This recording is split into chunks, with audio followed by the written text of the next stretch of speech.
자, 그런가 하면요. 지금 한 시골 마을이 흉흉한 소문으로 지금 막 얼룩지고 있다는 거예요. 온통 마을 분위기가 대체 무슨 일이 있었던 걸까요? 박성배 변호사님. 이 흉흉한 소식 바로 영상으로 설명해 드리겠습니다. 어허, 대체 무슨 일일까요, 네? 경기도 의정부시 한 시골 마을의 야산입니다. 그런데 나무 하나하나를 자세히 들여다보면 어딘가 좀 이상합니다. 나무 밑동이 어머? 날카로운 것에 깊게 파여 있거나 어머, 세상에. 나무 껍질이 벗겨진 모습도 보입니다. 어머. 대체 누가 이런 짓을 한 걸까요? 아니, 일단은 제가 무슨 수목 전문가는 아닙니다만 최진문 교수님, 예. 이게 자연적으로 무슨 이 나무가 이렇게 스스로 저렇게 분리를 하거나 이 금을 낸 건 아닌 것 같은데 대체 무슨 일이 있었던 걸까요? 지금 말씀하신 그대로예요. 누가 봐도 저거는 누군가가 고의로 하지 않으면 일어날 수 없는 상처들이에요. 너무 예리한 것 같아요. 그렇죠. 네. 밑동이 이렇게 일정 부분이 훼손이 됐거나 그렇죠, 그렇죠. 아니면 나무 껍질이 벗겨져 있거든요. 그러니까 아하. 자연재해라든지 뭐 이런 걸로 일어날 수 있는 상황이 아니라고 뭔가 보여요. 예리한 도구로 잘린 것 같아요. 맞습니다. 네. 그래서 마을 일대 나무 20그루에 저런 일들이 일어났고 그러다 보니까 집단 고사 상태가 일어나게 된 거예요. 어머. 이게 1년 안에 이루어진 게 아니라 수년 동안 이루어진 일이라고 하고요. 네. 그래서 마을에서 이상하게 생각할 수밖에 없는 거잖아요. 왜 아하. 누가 어떤 이유로 이런 일을 벌였을까 하는 부분에 대한 궁금증이 커지고 있는 상황이다. 이렇게 말씀드릴 수 있습니다. 지금 언뜻 봐도 일단 마을 주민분들은 아이고 이게 무슨 일이야 대체 불안감도 들 거 아니에요. 그게 나무 한두 그루가 그런 게 아니라 곳곳에 있는 나무가 저런 밑부분이 뭔가 예리한 걸로 지금 약간 잘려나간 그런 상황이란 말이에요. 주민들 불안감이 이만저만 아닐 것 같은데 들어보시고 이어가 보도록 하겠습니다. 주위를 살피게 됐는데 3, 4년에 걸쳐서 상습적으로 나물 껍데기를 그 박피해서 죽인 걸로 알고 있습니다. 물간 채관 이렇게 해서 양분과 물을 위로 올렸다 내렸다 하거든요. 그러니까 고기만 벗겨내면 나무가 물과 양분을 올렸다 내리지 못하기 때문에 죽는 거죠.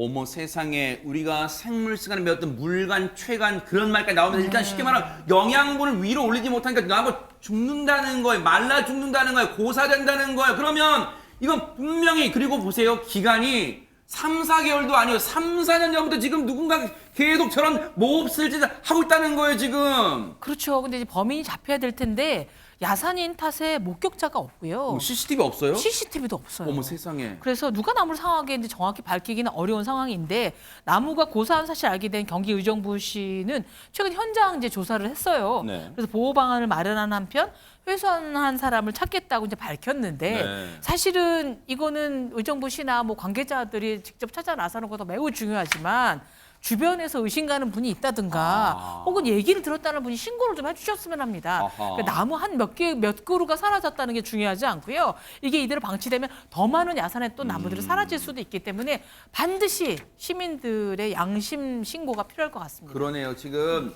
주민분들의 불안감 지금 뭐 사람한테 해코지하는 단계까지는 안 왔습니다만 나무한테 저런 짓을 하는 걸 보면 지금 주민분들 얼마나 불안감이 클 거예요. 그런데 문득 이런 생각이 들어. 저 상황을 보니까 김진휘 변호사님 예전에도 비슷한 뭔가 나무에 뭔가 이상한 행동, 이상한 어떤 그런 상황이 생긴 게 막 떠올라요. 네, 그렇습니다. 과거에도 비슷한 사건이 있었는데요. 21년 5월에서 7월 사이에 경북 포항에 있는 소나무 200그루가 집단 고사한 사건도 있었습니다. 어허. 그래서 그 당시에는 지금 사진 보시는 것처럼 나무에 누군가가 고의로 뚫은 구멍이 한 3개 정도가 기억나요, 있고 기억나요. 아하. 네네. 그리고 이 구멍 안에 농업용 제초제를 누군가가 넣어서 어머, 나무를 어머. 고사시켰던 겁니다. 네. 그리고 비슷한 시기인 2021년 6월 전북 전주시에서도 나무 54그루가 이제 고사하는 사건이 있었는데 지금 영상 보시는 것과 이제 똑같은 방법으로 해서 똑같이 나무를 고사시켰던 그런 사건이었습니다. 이건요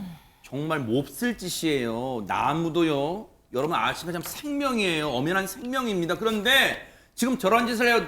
나무를 저렇게 말라지고 훼손해요. 뭔가 농약도 넣고요. 그런데 지금 이건 엄연히 불법 아닐까 하는 생각을 해보게 됩니다. 박성배 변호사님. 남의 물건을 손상하였으니 그 자체가 성괴죄가 성립하게 되는데 뿐만 아니라 산림 자원을 보호하기 마련된 산림자원법에 따르면 산림 안에서 잇목을 손상할 경우에는 징역 3년 이하 등에 처하게 됩니다. 즉 검거만 이루어진다면 엄한 처벌이 충분히 가능하고 많은 사람들이 관심을 가지고 힘을 모은다면 장기간에 걸쳐서 이루어지는 범행인 만큼 분명히 검거할 수 있을 것으로 기대합니다. 자, 해당 지자체의 의정부입니다. 지금 이게 3, 4개월 전이 아니라 3, 4년 전부터 이어졌다면 불안감이 지금 극에 달할 거예요. 그리고 차제에 물론 의정부 상황도 있을 테니까 저희가 뭐 단언하지 않겠습니다. 지금이라도 불안감도 해소하고 또 저런 몹쓸 짓을 한 사람을 잡기 위해서는 조금은 예산 들여서라도 곳곳에 너무 대놓고 CCTV 하면 또 그 사람 또 CCTV 피해서 범죄할 수 있으니까 조금은 안 보이게 저 몹쓸 짓을 한 사람 반드시 검거할 수 있게 CCTV 장치도, 왜냐하면 CCTV 장치를 해놓으면 범죄 예방 효과도 있을 수 있으니까요. 그런 장치 설치하는 것도 차제에 고민을 해봤으면 하는 그런 마음입니다. 저 몹쓸 짓 한 사람 검거됐다는 소식 이 방송 끝나고 들려오길 또 간절히 기대를 해보도록 하겠습니다. 보고 계십니까? 대박 사건. 네, 안녕하십니까? 김명준입니다. 여러분과 함께하는 뉴스파이터. 다양한 소식과 뉴스를 보고 싶으시면 화면 오른쪽을 꾹 눌러 구독해 주시길 바랍니다. TV로도 유튜브로도 여러분께 한 발 더 다가가겠습니다. MBN 뉴스와 뉴스파이터를 사랑해 주셔서 고맙습니다.